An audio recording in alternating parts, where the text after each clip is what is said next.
السلام علیکم اسٹوڈنٹس، کیا حال چال ہے آپ کے؟ امید ہے آپ اپنی خیریت سے ہوں گے اور اپنا خیال رکھ رہے ہوں گے۔ اسلامیات کی بکس نکالیں، صفحہ نمبر 20، آیت نمبر 49 تا 58۔ پہلے ہم اس کی تلاوت کریں گے، پھر اس کے لفظی ترجمہ اور اس کے بعد با محاورہ ترجمہ پڑھیں گے، اور ساتھ ساتھ میں آپ کو اس کے پس منظر کے ساتھ اس کی تفصیل بتاتی جاؤں گی۔ امید ہے کہ آپ لوگوں نے بکس نکالنی ہوں گی۔ آپ نے قلم اور کاپی بھی تیار رکھیں، جو اہم نکات میں آپ کو بتاتی جاؤں گی اسے آپ قلم بند کرتے جائیں۔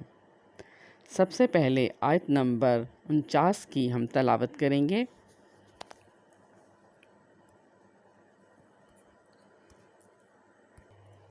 اعوذ باللہ من الشیطان الرجیم، بسم اللہ الرحمن الرحیم۔ اذ یقول المنافقون والذین فی قلوبہم مرض غر ہؤلاء دینہم ومن یتوکل علی اللہ فإن اللہ عزیز حکیم۔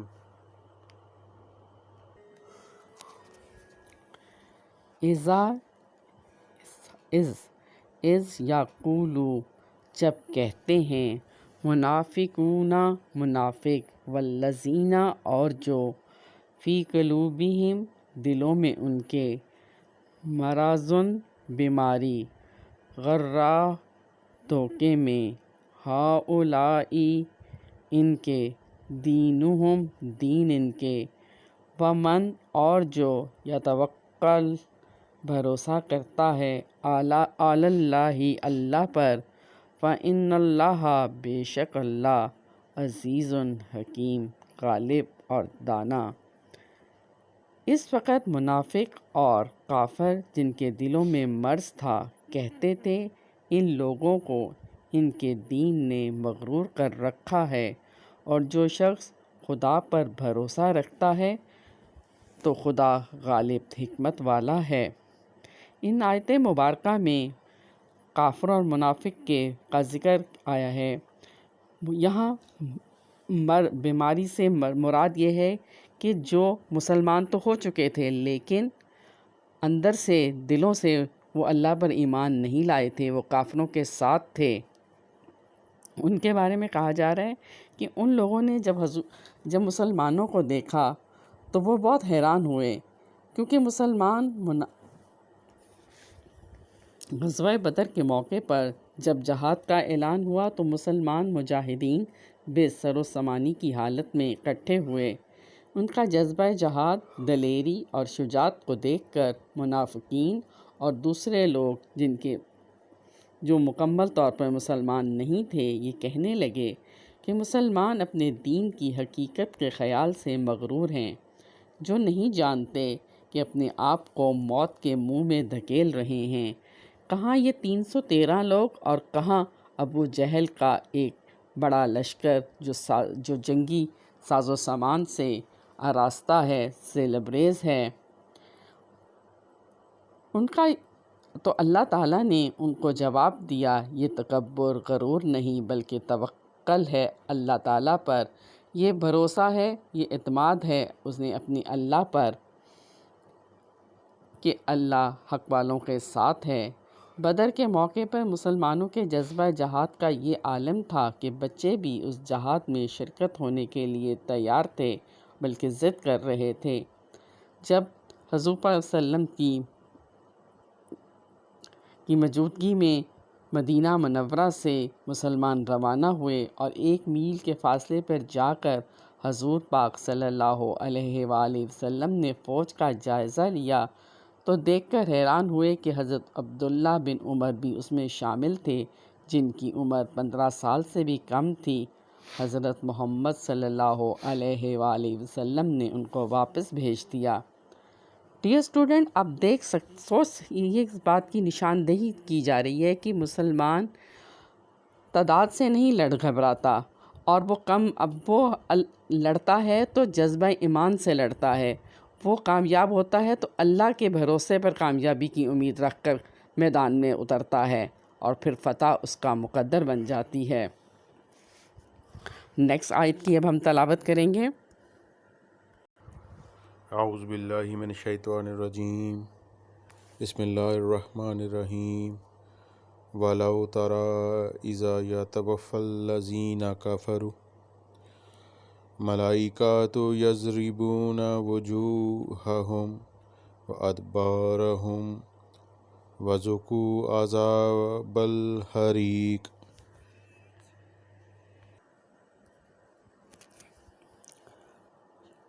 ولو اور کاش، ترا تم دیکھ سکتے، اس جب یا توفا قبض کرتے ہیں، الذین جو کفروا کفر کیا، کفر الملائکۃ فرشتے، یضربون ضرب لگاتے ہیں، وجوہہم چہرے ان کے، وادبارا اور پشتوں پر، ہم ان کے، وذوقوا اور چکھو، عذاب الحریق آگ کا عذاب۔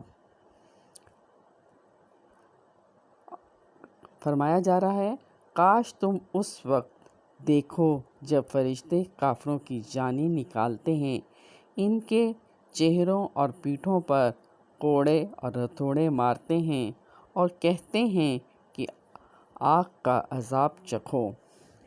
ان آیت مبارکہ میں کفار کی اور فرشتوں کی ملاقات کا ذکر ہے کہ جب فرشتوں نے کافروں پر یہ جانیں نکالتے ہیں تو اس وقت وہ کیا کرتے ہیں کہ پہلے ان کو ہتھوڑے مارتے ہیں ان کے چہروں پر، اور جب وہ بھاگنے کی کوشش کرتے ہیں تو پھر ان کی پشت پر ہتھوڑے مارتے ہیں اور انہیں کی جان قبض کرتے ہیں۔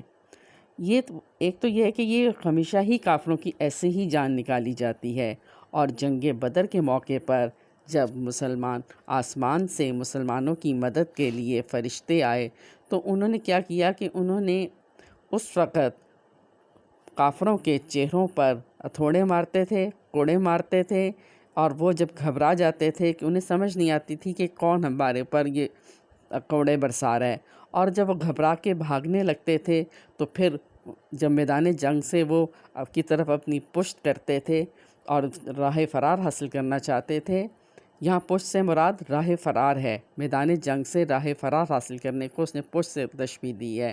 کہتے ہیں کہ پشت پر کوڑے برسائے جاتے اور ان کی جان قبض کر لی جاتی، اور ان سے کہا جاتا کہ یہ تمہارے لیے آگ کا عذاب ہے۔ اب تم نے زندگی کفر و شرک میں گزاری، اس کے بدلے میں اب تمہیں داخل جہنم کیا جائے گا، وہاں طرح طرح کے عذاب تمہارے منتظر ہوں گے، اور یہ جواب تمہیں مار پیٹ کا سامنا کرنا پڑا ہے، یہ جو اب تمہیں مار پیٹ کا سامنا کرنا پڑا یہ تو کچھ بھی نہیں، یہ تو محض آغاز ہے اس عذاب کا جو جہنم میں تمہاری راہ دیکھ رہا ہے، جو اس قدر خطرناک ہے کہ اسے لفظوں میں بیان کرنا ممکن نہیں۔ یہ دیکھنے سے تعلق رکھتا ہے، اس لیے حضور صلی اللہ علیہ وسلم سے فرمایا گیا ہے کہ اے کاش تم اس وقت کو دیکھ سکتے تو معلوم ہوتا یہ کس قدر دردناک عذاب ہے۔ اب ہم اگلی آیت کی تلاوت کریں گے۔ اعوذ باللہ من الشیطان الرجیم، بسم اللہ الرحمن الرحیم۔ ذالک بما قدمت ایدیکم وان اللہ لیس بظلام للعبید۔ ذالکا یہ، بیما قدمت سے جو بھیجے ہیں، ایدیکم ہاتھ تمہارے، وَإِنَّ اللہ اور بے شک اللہ، لیسا نہیں، بالظالمین کفر کرنے والا، للعابید اپنے بندوں پر۔ ترجمہ بامعنی ترجمہ کچھ یوں ہے، یہ ان اعمالوں کی سزا ہے جو تم نے اپنے ہاتھوں سے آگے بھیجے ہیں، اور یہ جان رکھو کہ خدا بندوں پہ ظلم نہیں کرتا۔ اس آیت مبارکہ کے پہلے حصے میں کہا جا رہا ہے کہ یہ وہ ان چیزوں کا عذاب ہے، ان کرتوتوں کی سزا ہے جو تم نے اپنے ہاتھوں سے کیے، کیونکہ جو انسان اپنے ہاتھوں سے جو بھی عمل کرتا ہے وہی آگے جائے گا۔ کہنے کا آگے بھیجے سے مراد یہ ہے کہ وہی آگے جائے گا، یعنی کہ جو کچھ ہم دنیا میں کرتے ہیں اس کا بدلہ ہمیں قیامت کے روز ملے گا۔ اللہ کے ہاں اس کا بدلہ ہمیں پورا ملے گا۔ اگر ہم اچھے اعمال کریں گے تو یقیناً قیامت کے روز ہم اس کا اچھا بدلہ پانے کی امید رکھیں گے۔ لیکن اگر یہاں تو کافروں کے اعمال کا ذکر آ رہا ہے کہ کافروں کے اعمال تو ظاہر وہ کافر تھے، اللہ کے اور اللہ کے رسول کے دشمن تھے، تو ظاہر اس وقت ان لوگوں کو یہ بتایا جا رہا ہے کہ جو کچھ تم نے یہاں کیا ہے دنیا میں تمہیں اس کا پورا بدلہ ملے گا، ورنہ۔ اور دوسری آیت کے دوسرے حصے میں کہا جا رہا ہے کہ اللہ اپنے بندوں پہ ظلم نہیں کرتا، اللہ اپنے بندوں پہ ظلم نہیں کرتا، وہ تو غفار ہے، وہ رحیم ہے۔ لیکن اگر بندے ہی دنیا میں اگر ہم برا کام کریں گے تو پھر اللہ تعالیٰ تو ظلم کرے گا۔ اللہ تعالیٰ اپنے بندوں سے پیار کرتا ہے، ظلم نہیں کرتا، مگر جو بندے باغی ہو جاتے ہیں وہ اپنے ہی برے اعمال کی سزا پاتے ہیں۔ اللہ کا باغی ہو جانا سے مراد یہاں یہ ہے کہ اللہ کے حکام سے دور ہو جانا، ان کی روگردانی کرنا۔ تو جو کفار تھے وہ کہتے ہیں اسلام قبول نہیں کیا تھا، اور نہ صرف ایک تو اسلام قبول نہیں کیا تھا، اور دوسرا یہ کہ وہ حضور صلی اللہ علیہ وسلم کو اور ان مسلمانوں کو برداشت بھی نہیں کر پا رہے تھے کہ وہ دیکھ رہے تھے کہ مدینہ میں اسلام پھیل پھول رہا ہے، تو وہ ان سے یہ برداشت نہیں ہو رہا تھا، اور وہ لڑائی کے بہانے ڈھونڈ رہے تھے۔ اسی لیے جب کیا نام ہے ابو جہل کو جب ابو سفیان کا پیغام مل گیا تھا کہ قافلہ خیریت سے واپس آ رہا ہے، تب بھی جو ابو جہل ہے اس نے واپسی کا سفر اختیار نہیں کیا تھا۔ اس نے کہا تھا کہ اب تو میں ضرور بدر کے میدان میں جاؤں گا اور مسلمانوں کے ساتھ مقابلہ کریں گے اور انہیں تباہ و برباد کر دیں گے۔ وہ مسلمانوں کی بربادی کا خواہاں تھا۔ تو اس کے جواب میں اللہ تعالیٰ نے کہا کہ جو تمہارے کرتوت ہیں تمہیں ان کی سزا ملے گی اس دنیا میں بھی اور آخرت میں بھی۔ اب اگلی آیت کا ہم تلاوت کرتے ہیں۔ اعوذ باللہ من الشیطان الرجیم، بسم اللہ الرحمن الرحیم۔ کداب آل فرعون والذین من قبلہم کفروا بآیات اللہ فأخذہم اللہ بذنوبہم ان اللہ قوی شدید العقاب۔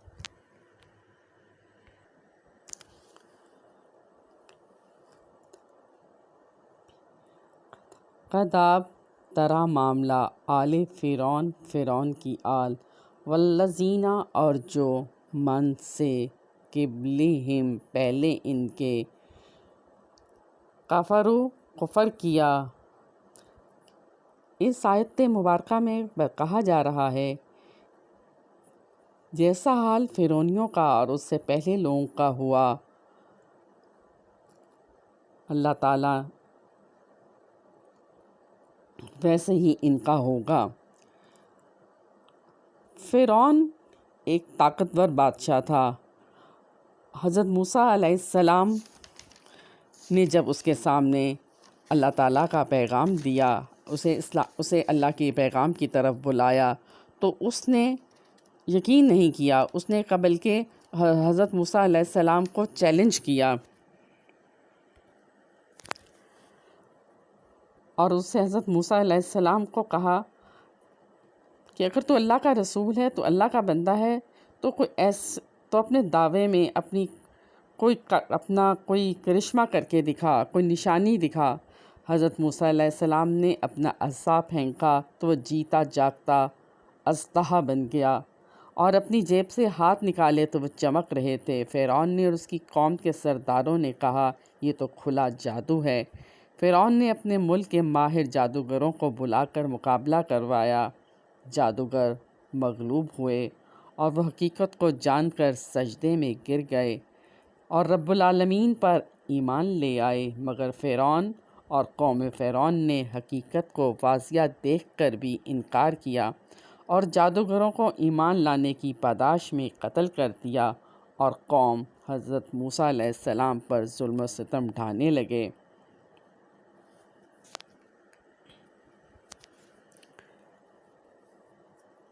اس آیت کو ہم ذرا دوبارہ میں آپ کو اس کے لفظی ترجمہ دوبارہ بتاتی ہوں۔ قد دابا ترا معاملہ آل فرعون، فرعون کی اولاد، والذین اور جو من سے قبلہم پہلے ان کے کفروا کفر کیا بے آیات اللہ اللہ کی آیات سے، فَأَخَذَهُمْ پس پکڑ لیا اللہ نے بذنوبہم گناہ ان کے، ان اللہ بے شک اللہ قوی قدرت والا، شدید سخت عقاب سزا۔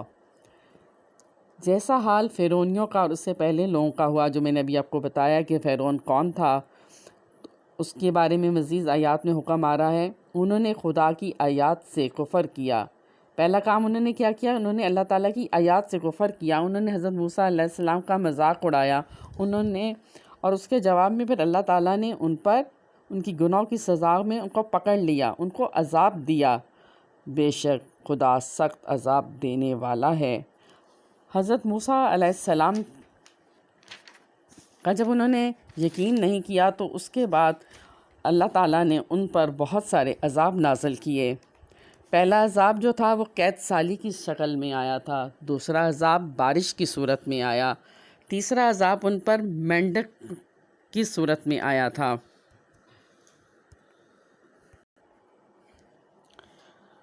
ان پر خون برسایا۔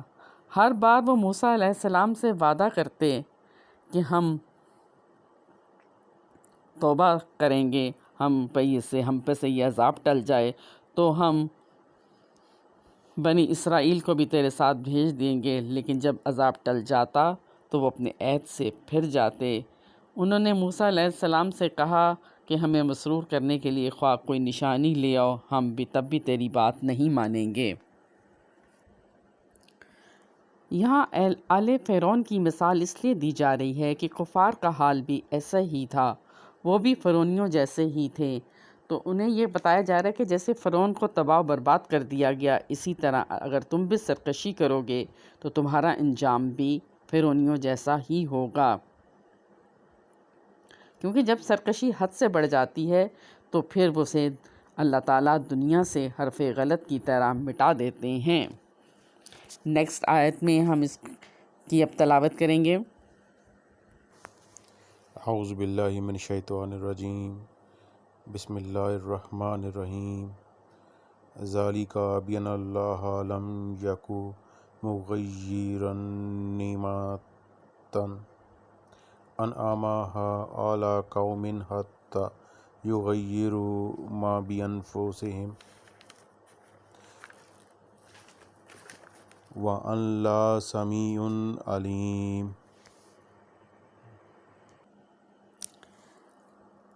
ذالک یہ بِأَنَّ اس لیے کہ بِأَنَّ اللہ اس لیے اللہ لم یکو نہیں ہے مغیرن بدلنے والا نعمتاً نعمت انعامہ یہ اس لیے نہیں کہ نعمت خدا کسی قوم کو دیا کرتا ہے۔ اس آیت مبارکہ میں بتایا جا رہا ہے کہ ان نعمتوں کا ذکر کیا جا رہا ہے جو اللہ تعالیٰ نے اپنے بندوں کو دیں، اور جو لوگ اللہ تعالیٰ کی نعمتوں کی ناقدری کرتے ہیں وہ اپنے آپ کو نااہل ثابت کرتے ہیں اور غلط کاری کے راستوں پر چلتے ہیں، تو اللہ تعالیٰ ان کو نعمتوں سے محروم کر دیتا ہے۔ اس بات کا اگلی ہی آیت کے اگلے حصے میں اسی کا ذکر ہے۔ مغیرن بدلنے والا، نعمتاً نعمت، انعامہا عطا کی اس نے، کہ جو نعمتیں اس نے عطا کی، اعلیٰ قوموں پر، حتیٰ یہاں تک،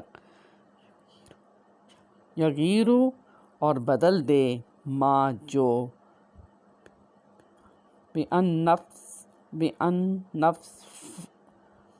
بِأَنفُسِہم فوراً ان کے، وَإِنَّا اور بے شک،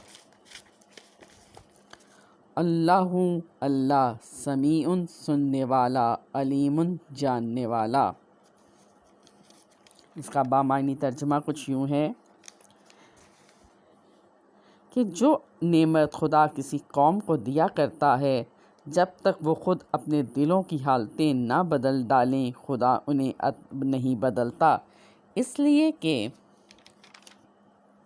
اللہ سننے والا اور جاننے والا ہے۔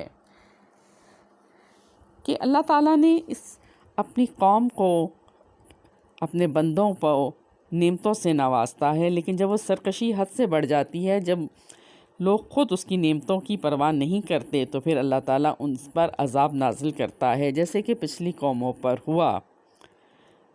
کہنے کا مطلب یہ ہے کہ کفار کو مخاطب کر کے کہا جا رہا ہے کہ تمہارا حال بھی پچھلی قوموں جیسا ہے، کہ جس طرح پچھلی قوموں پر نعمتوں کی اللہ تعالیٰ نے بارش کی، لیکن اگر انہوں نے غلط کاری کی طرف کے راستے پہ گامزن ہوئے اور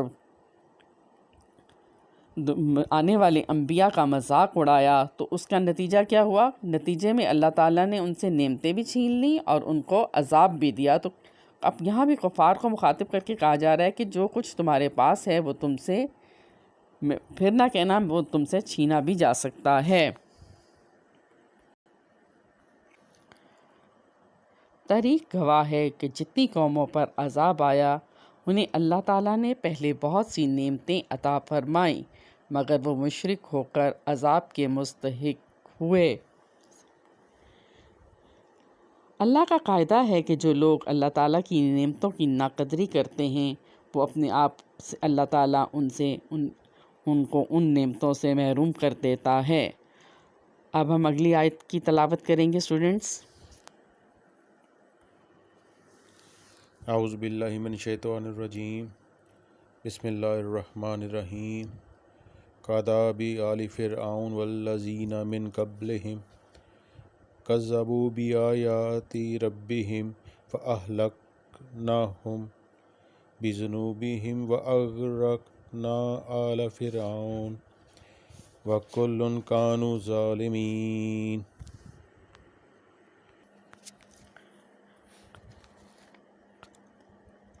کداب طرح معاملہ، آل فرعون کی آل، والذین اور جو، من سے، قبلہم پہلے ان کے، کذبوا جھٹلایا، بآیاتی آیات کو، ربہم رب کی، فأہلکناہم بس ہم نے ہلاک کیا، بذنوبہم گناہ ان کے، وأغرقنا غرق کیا، آل فرعون کی اولاد، وکل اور سب، کانوا وہ تھے، ظالمین ظالم۔ ان آیت کا ترجمہ ہے، جیسا حال فرعونیوں کا اور اس سے پہلے لوگوں کا ہوا، انہوں نے اپنے پروردگار کی آیات کو جھٹلایا تو ہم نے ان کے لیے گناہوں کے سبب ہلاک کر ڈالا، اور فرعونیوں کو ڈبو دیا، وہ سب ظالم تھے۔ ان آیت مبارکہ میں اللہ تعالیٰ فرما رہے ہیں کہ جیسا حال فرعونیوں کا ہوا، ویسا ہی حال ان کا ہوگا۔ انہوں نے اپنے پروردگار کی آیات کو جھٹلایا تھا، انہوں نے حضرت موسیٰ علیہ السلام کے معجزات کو جادو کا نام دیا تھا، انہوں نے ایک طرح سے اللہ تعالیٰ کی روح گردانی کی تھی۔ تو اللہ تعالیٰ نے پھر کیا کیا؟ اللہ تعالیٰ نے ان پر عذاب نازل کیا، ان کے گناہ کے عوض عذاب نازل کیا۔ اللہ ظالم نہیں ہے، یہ پچھلی آیات میں اللہ خود فرما رہے ہیں کہ اللہ خود، جب بندے اس گناہ کرتے ہیں، روح گردانی کرتے ہیں، تو پھر اس کے جواب میں اللہ تعالیٰ عذاب نازل کرتے ہیں۔ اور فرعونیوں کا عذاب جو آیا تھا، وہ ان کی پوری قوم جو ہے وہ ڈوب گئی تھی، طوفان آیا تھا اور پوری قوم جو ہے وہ ڈوب گئی تھی اس میں. وہ سب ظالم تھے. فرعون جو ہے ایک وقت ظالم بادشاہ تھا اور اس کا صفحہ ہستی سے مٹ جانا ہی انسانیت کے لیے بہتر تھا. ڈیئر اسٹوڈنٹس، ان آیات میں پچھلی قوموں کا ذکر کیا جا رہا ہے، فرعون کے بارے میں بتایا جا رہا ہے، اور وہ بتانے کا مقصد یہ ہے کہ قرآن مجید میں پچھلی تمام قوموں، پچھلے تمام جتنے بھی دنیا میں انبیاء آئے اور ان کی قوموں میں جو ان انبیاء کے ساتھ حال کیا، ان سب کا ذکر قرآن مجید میں موجود ہے.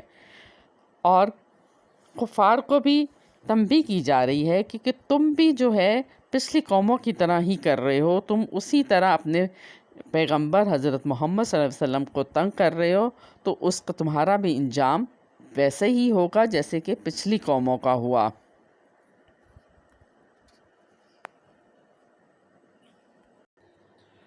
اعوذ باللہ من الشیطان الرجیم. بسم اللہ الرحمن الرحیم. ان شر الدواب عند اللہ الذین کفروا فہم لا یؤمنون. انا بے شک شر الدواب بدترین جانور عند اللہ نزدیک اللہ کے. کہا جا رہا ہے کہ وہ لوگ بدترین جانور ہیں. بے شک وہ بدترین جانور ہیں، یا کون لوگ؟ وہ اگلی آیت میں ان کے بارے میں حکم آ رہا ہے. عند اللہ نزدیک اللہ کے، الذی جن کفروا کفر کیا، جنہوں نے کفر کیا، وہ لوگ تمام جانداروں میں سب سے بدترین لوگ ہیں. فاہم پس لا یؤمنون ایمان نہیں لائے. اس کا بامعنی ترجمہ ہے جانداروں میں سب سے بدترین خدا کے نزدیک وہ لوگ ہیں جو کافر ہیں اور وہ ایمان نہیں لاتے. یہاں اللہ تعالیٰ فرما رہے ہیں، ان آیت مبارکہ میں حکم آیا ہے کہ وہ لوگ جو کافر ہیں، جو اللہ کو نہیں مانتے، وہ اللہ کے نزدیک بدترین مخلوق ہیں. ان آیت مبارکہ میں بتایا جا رہا ہے کہ بدترین جانداروں میں وہ انسان ہیں جنہوں نے کفر کیا، کفر کی راہ اختیار کی اور اپنے عقل سے کام نہیں لیتے، پوری کائنات میں بکھری ہوئی نشانیوں کا صحیح ادراک نہیں کر پاتے، وہ اندھوں کی طرح زندگی بسر کر رہے ہیں، اور ایسے لوگ جانوروں سے بھی بدتر ہیں. اعوذ باللہ من